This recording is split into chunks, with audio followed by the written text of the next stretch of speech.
Media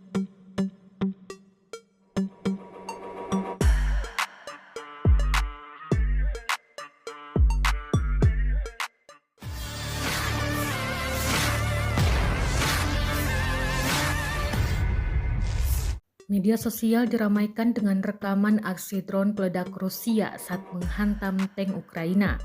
Tank jenis T-80BV yang terparkir menjadi sasaran. Rekamannya beredar di Telegram pada Kamis 9 Mei 2024. Tank tersebut tampak telah ditinggal lama oleh awaknya.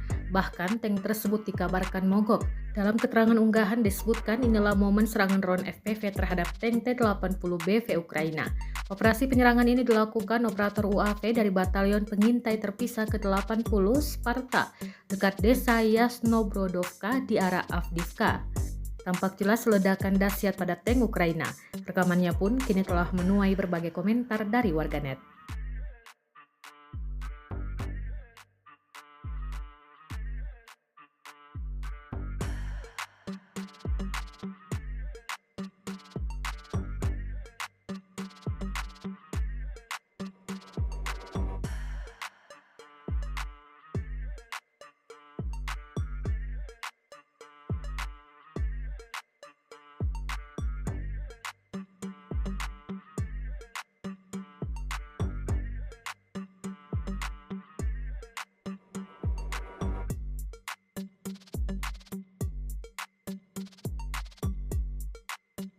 Download Tribun X sekarang, menghadirkan lokal menjadi Indonesia.